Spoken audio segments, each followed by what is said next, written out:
Live action remakes. We all know and acknowledge them. It's pretty obvious that Disney's just gonna keep milking more of these in the next few years. And recently, it's not just Disney doing it, as DreamWorks released their live-action adaptation of the first Dragon film, and just got done filming the sequel, and MGM announced a new live-action adaptation of FilmBrony. And that's got me thinking, with Disney and these other studios capitalizing on other people's nostalgia and recycling their animated movies, why don't I throw in a few suggestions on my own? Because I believe there are some movies that could be benefited from either a retool to fix some problems with the original, or a unique spin to differentiate from the original. Really emphasizing the question, why would I not mind seeing these movies remade? Money! I said, why would I not mind seeing these movies remade, not why Hollywood would. So here are my top 5 non-Disney remakes that could actually work. But first... Stop singing! Now I put this as an honorable mention because I have a feeling that after DreamWorks remakes Dragon 3, Shrek is next in the live-action remake train. And if they want it to be different, they might as well make it an adaptation of the musical from 2008. And if that's the case, man do I hope they improve on it because it just goes too far in a few places. Scenes are switched around when they didn't need to be. There's a few songs that either showcase poorly or are straight up unnecessary. Fiona's not nearly as compelling as she was in the original. The fairy godmother and Puss in Boots are there even though they don't appear until the original sequel. So if you're gonna adapt it into a movie, you might as well make the necessary changes to improve on the musical while also respecting the original. At least it wouldn't just be a sub rendition.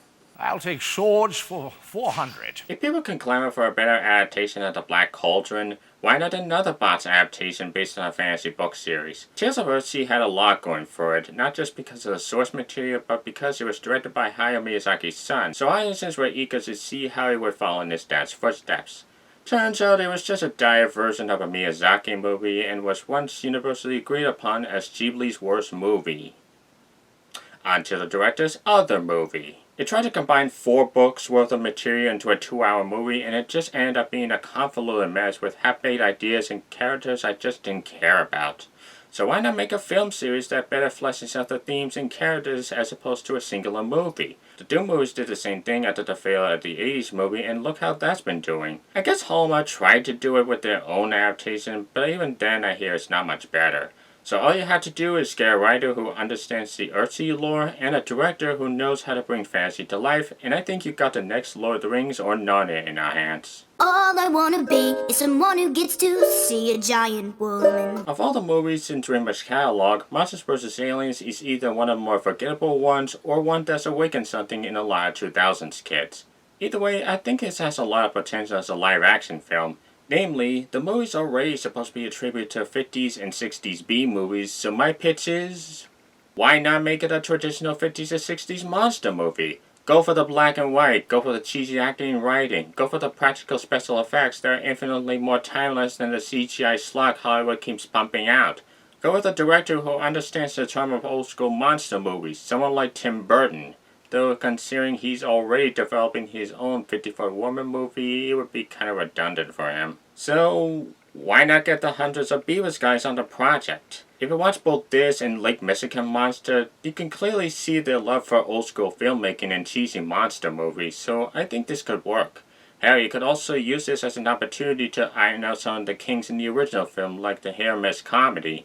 And considering it's already live action, that means you don't have to look at the original CG models, which can look rather uncanny at times. So I think this could have the potential to go all the way as a good old-fashioned B-movie.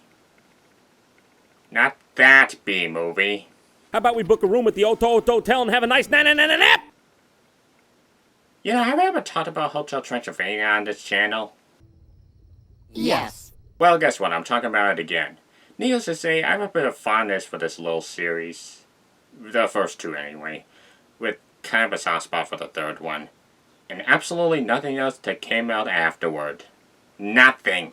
But I think this is another one I wouldn't mind getting the live action treatment. It would be really cool to see how the world and various creatures would translate to live action with a mix of practical effects and modern CGI.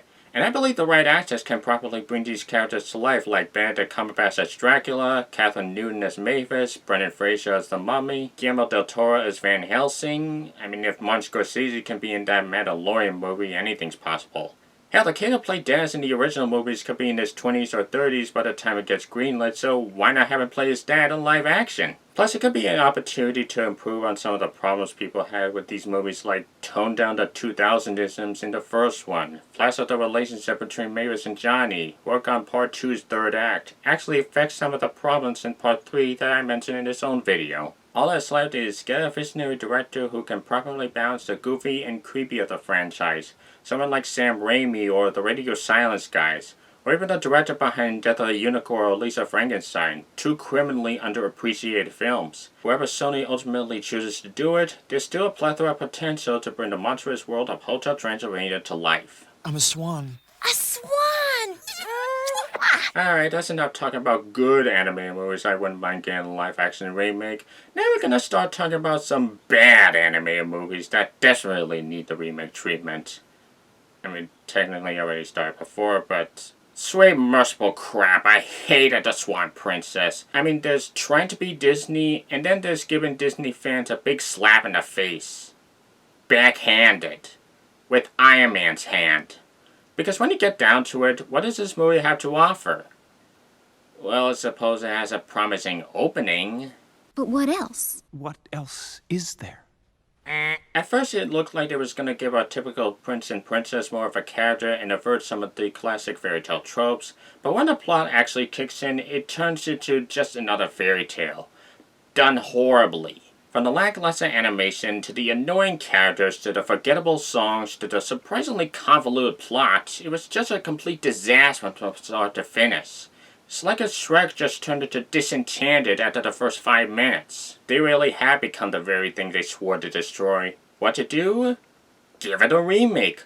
Go all out on the subversion. Go all out on fleshing our two main leads beyond face value, if even that. Go all out on making the rest of the characters interesting and not stupid or annoying. Go all out on making the main villain, you know, smart and intimidating. So yeah, the original is a terrible movie with a lot of promise at the start, but next time, just be sure to live up to that promise, okay?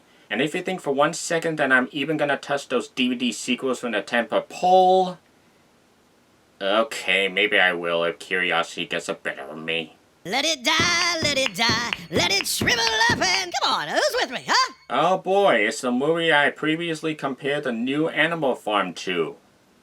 And not in a positive light. After the decent, if flawed, Horn Hears a Who adaptation, you would think Blue Sky Studios would be the one to produce future Dr. Seuss adaptations.